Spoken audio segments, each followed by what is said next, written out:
ఈ సమయం ముందు దేవుని మాటలు విన్నాం. యుగాంతం నిజమైతే బైబిల్ ఏం చెప్తుంది? నిజంగా ఈ రాకడ దినాల్లో మన యొక్క జీవితాలకు చాలా ప్రాముఖ్యమైన విషయం ఏంటంటే, యుగాంతము నిజమైతే బైబిల్ ఏం చెప్తుంది? పరిశుద్ధ లేఖన గ్రంథంలో తిమోతికి రాసిన మొదటి పత్రిక 1వ అధ్యాయము 17వ వచనంలో దేవాతి దేవుడు తెలియజేస్తున్న మాట వైపు ఒకసారి మనసు పెడదాం. సకల యుగములలో రాజయుండి అక్షయుడును అదృశ్యునకు అద్వితీయ దేవునికి ఘనతయు మహిమయు యుగ యుగములు కలుగునుగాక. ఆమేన్. గమనించండి, యుగ యుగములు దేవునికి మహిమ కలుగులాగున దేవుడు కృప చూపిస్తున్నాడు. యుగము యుగము, యుగ యుగాలు, యుగాంతము అనే మాటల గురించి మనం చూస్తూ ఉన్నాం. ఈ దినాన యుగాంతము అంటే అసలు అర్థమించి, యుగము అంటే అర్థమించి దానికి ఒక అంతం ఉందంట. దీనిని యుగము ప్లస్ అంతము, దీనిని యుగాంతము అంటారు. యుగాంతం అంటే పాటకు అర్థమించి అనే విషయాన్ని పర్టికులర్గా దేవుడు చెప్తూ ఉన్నాడు కదా. యుగాంతం అంటే సమస్తము నాశనం అవ్వటానికి, భూమిపై సంభవించే వివిధ సంఘటనలు అని అర్థం. అంటే ఈ భూమి సమస్తము శిథిలమైపోవటానికి, భూమి మీద జరిగే సంభవాలు ఇవి దేనికి సాదృశ్యంగా కనబడుతున్నాయి? యుగాంతానికి సాదృశ్యంగా కనబడుతున్నాయి. అంటే ఆదిమ కాలంలో ఒక జలప్రళయం ద్వారా ప్రపంచ దేశాన్ని దేవుడు నీటి మట్టం చేశాడు. కానీ ఇప్పుడైతే అంత భయంకరమైన జలప్రళయం ద్వారా ప్రపంచ దేశాన్ని ముంచివేయట్లేదు. కానీ క్రమేపీ ఈ భూమి ప్రపంచం అంతా ఏమైపోతుందంటే నాశనం అయ్యే పరిస్థితికి ఏర్పడుతుంది. దాని గురించే చెప్పబడుతున్న మాట ఏమిటి అంటే, యుగాంతం గురించిన అంచనాలు ఎన్ని విధాలుగా ఉన్నాయి. ఈ రోజున చాలామంది చాలా అంచనాలు వేస్తున్నారు యుగాంతాన్ని గురించి. ఎన్నెన్నో అంచనాలు, ఒక్కొక్క అంచనా ఊహకు అందినటువంటి అంచనాలు ఉన్నాయి. యుగాంతం ఇప్పుడు వచ్చిందని చెప్తున్న వారు ఉన్నారు, అప్పుడు వచ్చిందని చెప్తున్న వారు ఉన్నారు, యుగాంతం తర్వాత జరగబోతుందని చెప్పేవారు ఉన్నారు. అసలు ఎన్ని రకాల అంచనాలు ఉన్నాయి అనే విషయాన్ని చూసినట్టే యుగాంతంలో 4 రకాల అంచనాల గురించి దేవుడు తెలియజేస్తా ఉన్నాడు. గమనించండి, ఏమిటి 4 రకాల అంచనాలు అంటే, ఒకటి చరిత్రతో కూడిన అంచనా, చరిత్రకు సంబంధించిన అంచనా. యుగాంతం ఉంది అంటానికి ఒక చరిత్ర ఆధారం ఉంది. రెండవది ఏమిటి అంచనా అంటే, శాస్త్రజ్ఞుల అంచనా. శాస్త్రవేత్తలు వారు అంచనా వేశారు యుగాంతం ఇప్పుడు జరగబోతుందని. మూడవ అంచనా ఏంటంటే కాలజ్ఞానుల అంచనా. అనగా కొంతమంది ఆయా కాలంలో కొంతమంది జ్ఞానులుగా ఉండి వారు కొన్ని విషయాలు పంచుకున్నారు. యుగాంతం ఈ టైంలో జరగబోతుంది, ఇలాంటి టైంలో యుగాంతం రాబోతుందని. నాలుగవ అంచనా అంటే మత గ్రంథాలు చెప్తా ఉన్నాయి పలానా టైంలో యుగాంతం వచ్చింది, పలానా టైంలో జరుగుతుంది అని. ఇలా ఈ 4 రకాల అంచనాలతో యుగాంతం అనేది ముగింపు జరుగుతుందన్నమాట. అయితే ఈ యుగాంతంలో మొట్టమొదటిగా ఉన్నది చరిత్రకు సంబంధించిన అంచనా విషయాల్లో మనం చూసినట్లయితే, చరిత్రలోకి వెళితే మనకు ఒక శాస్త్రవేత్త మనకి చాలా ప్రాముఖ్యమైన వ్యక్తి, సుప్రచితులు, భౌతిక ఖగోళ శాస్త్రవేత్త. ఈయన ఏమిటి అంటే, ఈయన యొక్క విషయం ఏమిటి అంటే ఐజాక్ న్యూటన్.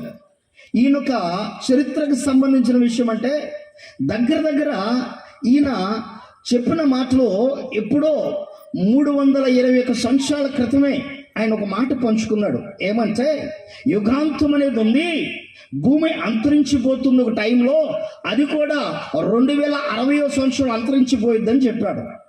2060వ సంవత్సరం అంతరించిపోయిద్దని చెప్పాడు.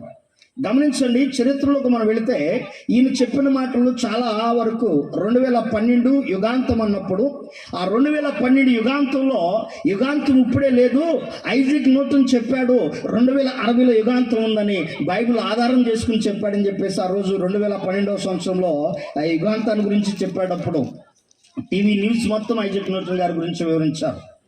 కానీ గమనించండి, ఇలా ఐజాక్ న్యూటన్ ఈ భూమి అంతమైపోతుంది అని అంచనాలు వేసి చెప్పాడు చరిత్రపరంగా. రెండవది శాస్త్రజ్ఞుల అంచనా ప్రకారం.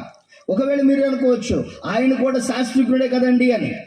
ఇప్పటి కాలం ముందున్న శాస్త్రజ్ఞుల అంచనా వేరు, ఎప్పుడో 300 సంవత్సరాల క్రితం అంచనా వేసి చెప్పిన విధానం వేరు.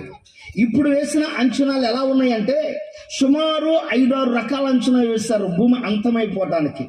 వాటిలో ఒక మొట్టమొదటి అంచనా ఏమిటంటే శాస్త్రికులు అణుబాంబు గురించిన విధానాన్ని గురించి, అణు నిక్షేపణ గురించిన విధానాల గురించి చక్కగా చెప్తూ ఉన్నారు.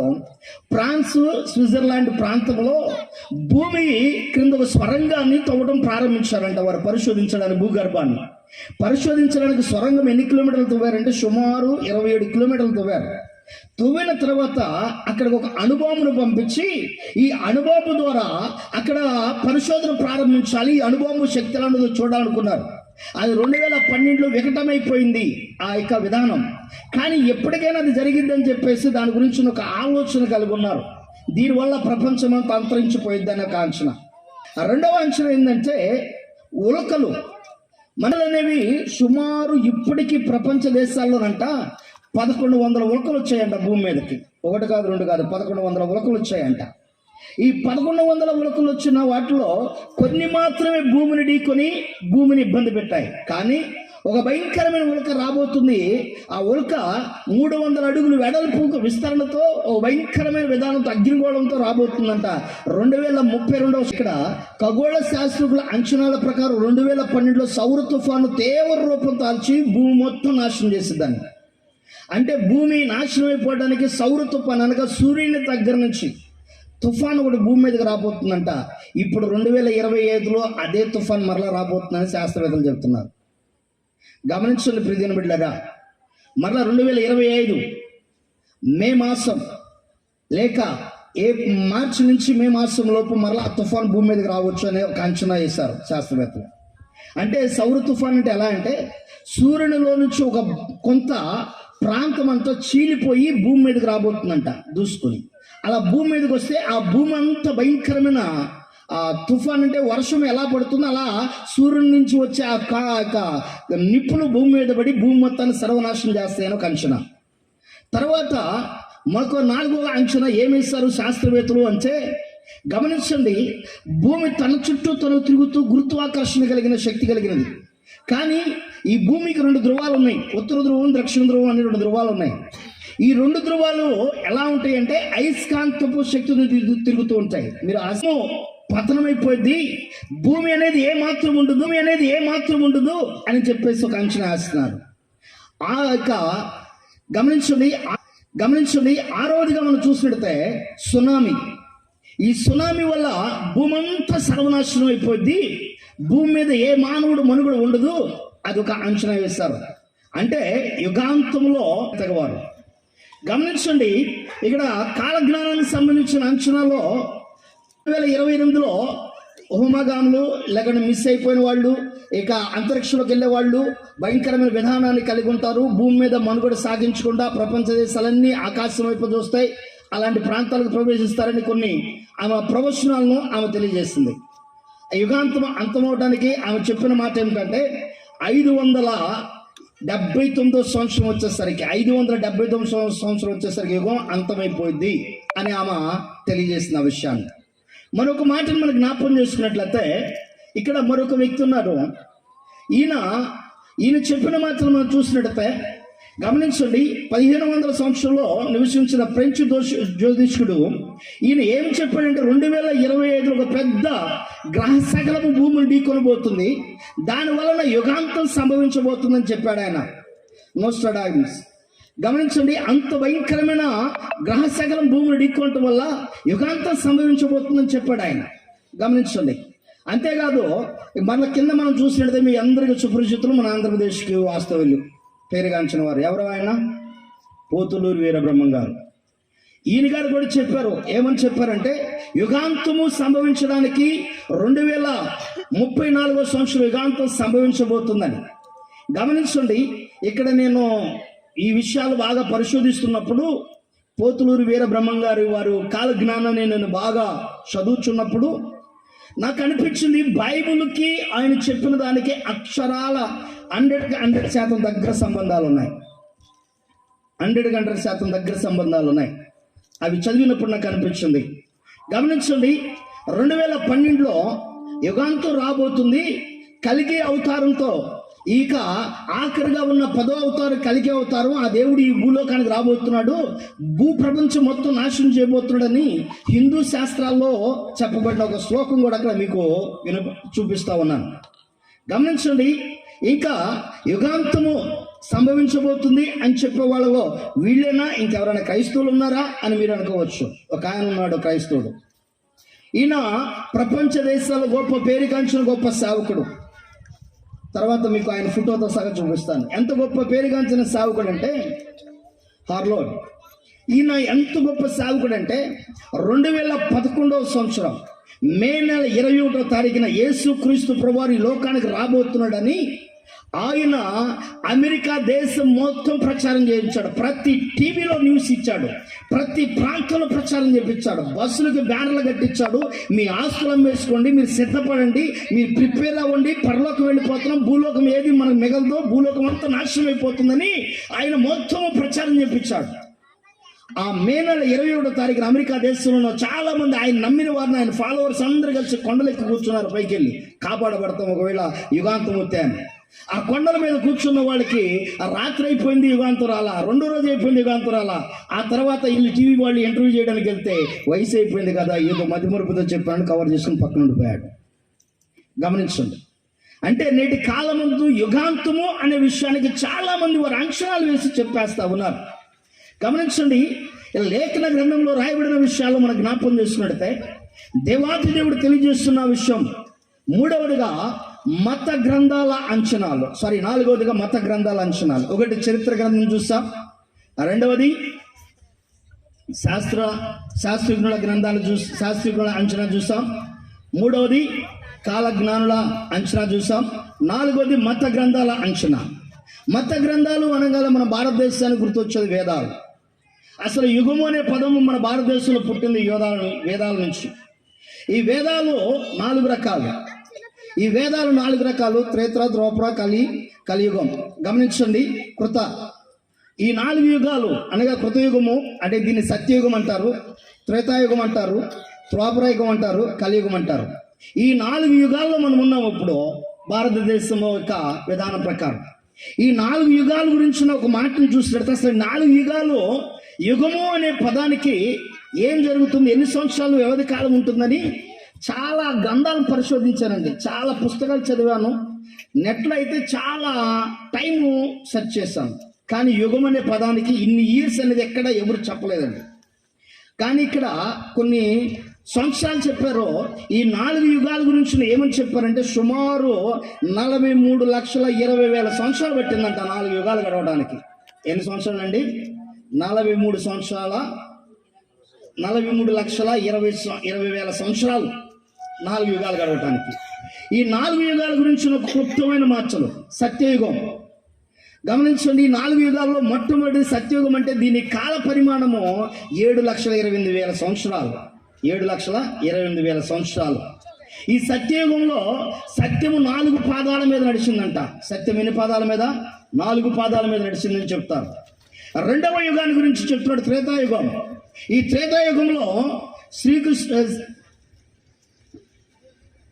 రాముడు ఆ త్రేతాయుగంలో వారి పరిపాలన కాలము ప్రారంభించబడి రావణాసురుడు సంహరించాడు. ఆ కాలము ఎన్ని సంవత్సరాలు అంటే 12,96,000 సంవత్సరాలు పట్టిందంట ఆ కాలం, ఆ యుగము పూర్తవటానికి. గమనించండి, 3వ యుగం ఉంది, ద్వాపర యుగం. ఇది పూర్తవటానికి ఈ యుగంలో ఎవరు అవతారముగా వచ్చాడు దేవుడు అంటే మహావిష్ణు అవతారంగా వచ్చాడని. ఈ యుగం పూర్తవటానికి 8,64,000 సంవత్సరాలు పట్టిందంట. గమనించండి, 4వది ఉంది కలియుగం. ఈ కలియుగంలో 4,32,000 సంవత్సరాలు పట్టింది. త్రేతాయుగంలో సత్యము 3 పాదాల మీద ఉంది. గమనించండి, ఆ ద్వాపర యుగంలో సత్యము 2 పాదాల మీద ఉంది. ఇప్పుడు కలియుగంలో సత్యమే లేదంట. కలియుగంలో సత్యమే లేదంట. ఇన్ని యుగాలు గడిచిపోతే కానీ సత్యయుగము రాదు అని చెప్పేసి వారు చెప్పారండి. ప్రియ దేవుని జనాంగమా, దయచేసి గమనించండి. ఈ దినాన వేదాలు చూసాము, పరిశుద్ధ గ్రంథము ఏమని తెలియజేస్తుంది, ఈ యుగాంతాన్ని గురించి, యుగాంతం యొక్క విషయాల గురించి పరిశుద్ధ గ్రంథం ఏమని తెలియజేస్తుంది. ఈ యుగాలనే మాటకు చాలామంది పండితులు, చాలామంది గొప్ప గొప్ప మేధావులు వారు రాసిన బుక్స్ కానీ వారు రాసిన ఆర్టికల్స్ కానీ చూసినప్పుడు చాలా వరకు సెర్చ్ చేసినప్పుడు నాకైతే అందలేదు. కానీ నేను చదువుకుంటున్న టైంలో ఒక లెక్చరర్ కాలాలు యుగాలు అనే సబ్జెక్ట్ చెప్పాడు. ఆ సబ్జెక్ట్లో నేను తెలుసుకున్న విషయాలు, బైబిల్కి సంబంధించింది 7 యుగాలు ఉన్నాయి. బైబిల్కి సంబంధించి 7 యుగాలు ఉన్నాయి. యుగము అనే పదానికి ప్రభుత్వం మీద మీకు ఆకరణలు చెప్తా. యుగము, కాలము, దినము, సమయము, ఈ 4 చాలా ప్రాముఖ్యమైనవి. గమనించండి, యుగము అనే పదం చాలా ప్రాముఖ్యమైనది. కానీ బైబిల్లో 7 యుగాలుగా బైబిల్ను అనువదించారు. ఏమిటి మొట్టమొదటి యుగము? బైబిల్లో ఉన్న మొట్టమొదటి యుగం ఏంటంటే దేవుని యుగం. ఈ దేవుని యుగం అంటే ఇది ఎప్పటి నుంచి ప్రారంభించబడుతుందంటే సృష్టి ఆరంభము నుండి సృష్టి నిర్మాణం వరకు ఇది దేవుని యుగం. అర్థమైందండి? యుగములో దేవుని యుగం అనే మాటకు అర్థం అక్కడ ఆరంభము నుండి సృష్టి నిర్మాణం వరకు దేవుని యుగం. రెండవ యుగాన్ని గురించి చెప్తున్నాడు, మనస్సాక్షి యుగం. అనగా ప్రతి వారికి ఒక మనస్సాక్షి ఉంటుంది. ఆ మనస్సాక్షి వారి మీద నేరారోపణ చేస్తూ ఉండేది. అది చేయి, ఇది చేయకూడదు, ఇది చేయి, అది చేయకూడదు అని. ఈ మనస్సాక్షి యుగం ఎప్పుడు ప్రారంభించబడింది అంటే నూతన సృష్టి ప్రారంభించబడింది మొదలుకొని సర్పము ఆదాము అవ్వల దగ్గరకు వచ్చి అవ్వతో మాట్లాడేంత వరకు, సర్పం ఎప్పుడైతే అవ్వతో మాట్లాడడం ప్రారంభించిందో అప్పటి నుంచి మనస్సాక్షి యుగము గతించిపోయింది. అప్పటి వరకు ఒక మనస్సాక్షి ఉంటుంది. ఏమని తెలుసా? దేవుడు చెప్పాడు ఆ పండు తినొద్దని, దేవుడు చెప్పాడు దాన్ని ముట్టకూడదని, దేవుడు చెప్పాడు ఆ ప్రాంతానికి వెళ్ళకూడదని మనస్సాక్షి నేరారోపణ చేస్తూ ఉంది. కానీ ఎప్పుడైతే ఈ సర్పము అవ్వతో మాట్లాడి అవ్వ ద్వారా పండు తినిచి అవ్వ ద్వారా ఆ పండుని తీసుకుని ఆదాము ద్వారా తినిచ్చినప్పుడు అది మనస్సాక్షి యుగ కాలము ముగింపబడిందని చరిత్రకారులు చెప్తా ఉన్నారు. తర్వాత వచ్చిన యుగం ఏమిటంటే పాపము ఆరంభ యుగం. ఏదోని వనంలో పండు తిన్నది వదులుకొని మోషే 10 ఆజ్ఞల పలకలు తీసుకునేంత వరకు దీనిని పాపము ప్రారంభ యుగము అంటారు.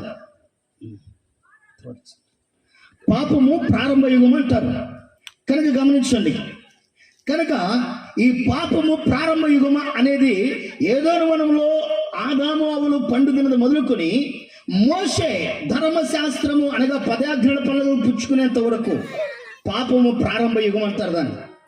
అక్కడి నుంచి 4వది ధర్మశాస్త్ర యుగం.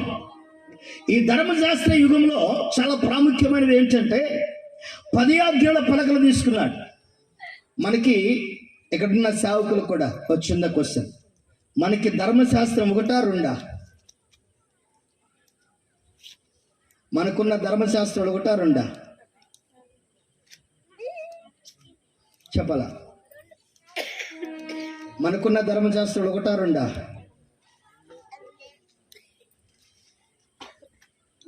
చెప్పాలా? దీని మీద దగ్గర ఒక 15 సంవత్సరాల క్రితం ఒక టిబెట్ తగ్గింది తెనాల్లోనే. ఎక్కడ అది కూడా అంటే జనమల ప్రభుదాస్ గారు చర్చిలో జరిగింది. దానిలో వన్ ఆఫ్ ది పర్సన్ నేను, ఇంక ఆయన వచ్చాడు. వెస్ట్ గోదావరి నుంచి సాధు గారు ఒక ఆయన వచ్చాడు. బాబీ గారికి బాగా పరిచయం అయింది, వాళ్ళ దగ్గరకు వస్తూ ఉంటాడు. దాని మీద జరిగింది. ధర్మశాస్త్రాలు మనకెంది? చాలామంది ఏమంటారంటే ధర్మశాస్త్రం కొట్టివేయబడింది అంటారు. ధర్మశాస్త్రాలు ప్రభుత్వం మీద మరోసారి పంచుకుంటాను. దాంట్లో టూకి ఒక మాట, 2 ధర్మశాస్త్రాలు ఉన్నాయి.